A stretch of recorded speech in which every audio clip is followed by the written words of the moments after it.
to the Super Bowl. The game within the game last night was the battle to keep us watching during the commercials, and it was very interesting. Where Super Bowl ads so often come straight out of the aid of the collective American frat house, last night's ad seemed kinder, gentler, sweeter, not sweeter, sweeter and nicer. McDonald's had people paying with love. Nissan had a boy loving his car racing dad. Budweiser had a dog that loved a horse. Coke made the internet turn loving. And Mophie gave us God as a brother. That always warms my heart. I love that. Let's talk about Madison Avenue's game plan last night with Keith Quisenberry from the Johns Hopkins University. Keith, I want to play my favorite ad, which featured Brian Gumbel and Katie Couric. I wasn't prepared to translate that. That's that little right. mark with the A and then the ring around it. At? See, that's what I said. Katie said she thought it was about. Yeah.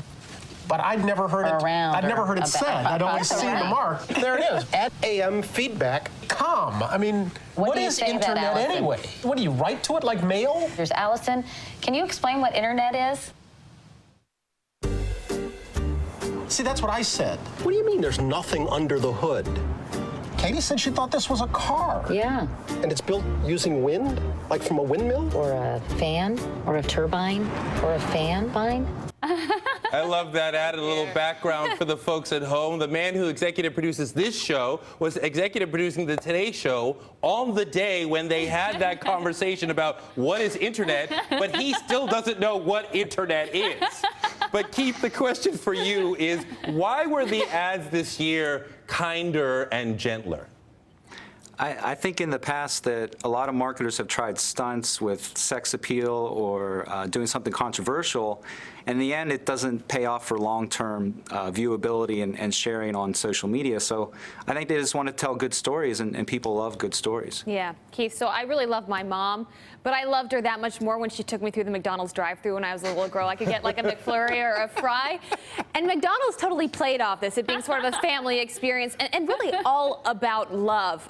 They would ask the question, what do you love about your mom? You know, it's tough to give someone chills in just a few seconds. And I think McDonald's was really successful last night. But as Tori was saying, nothing sexy, nothing controversial about this. Could you see we'd be seeing more of this in the future?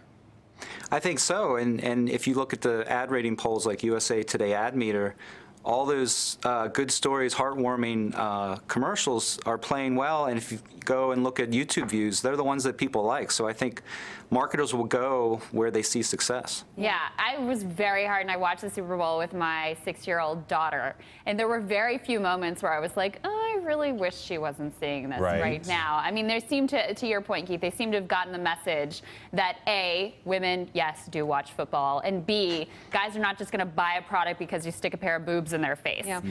And to that point, one of the most successful commercials, Torrey is shaking his head, he's not sure he agrees with me, but one of the most successful commercials was the Always Like a Girl commercial. They put this up as a web ad over the summer. We actually covered it on my web show, Crystal Clear, and social media went crazy. And again, last night, playing it during the Super Bowl, social media went crazy. How much are these brands really playing to that social media audience and wanting people on Twitter and Facebook to be buzzing about what they're putting out there?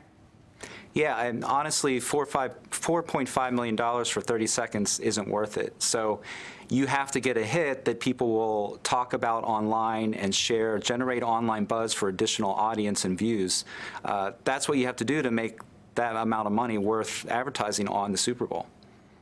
All right, Keith, we talked about a lot of very popular Super Bowl ads that people really liked. This was not one of them. Have a listen. I'll never learn to ride a bike.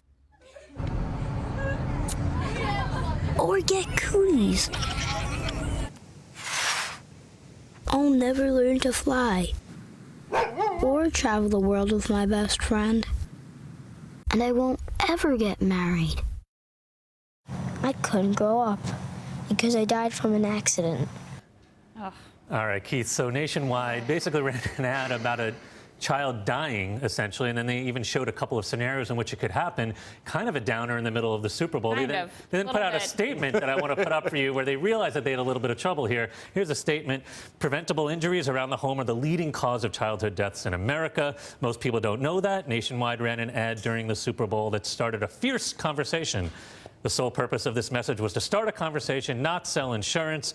We want to build awareness of an issue that is near and dear to all of us, the safety and well-being of our children. Keith, they certainly did start a conversation. Yeah. Do you buy their motives, and what'd you make of the ad? Honestly, I think their motives are in the right place. They know from consumer research that we want to buy from companies that are socially responsible and promote efforts like this to raise awareness. But they chose the wrong place and the wrong time to do it. People watch the Super Bowl at a party atmosphere. They want to have fun and celebrate, and that was just too much of a downer. Yeah, I think that's absolutely right. Their heart was probably in the right place with that, but the execution was all wrong, kind of like the Seattle Seahawks. All right, Keith Quisenberry, thank you so much for your time. Up next, the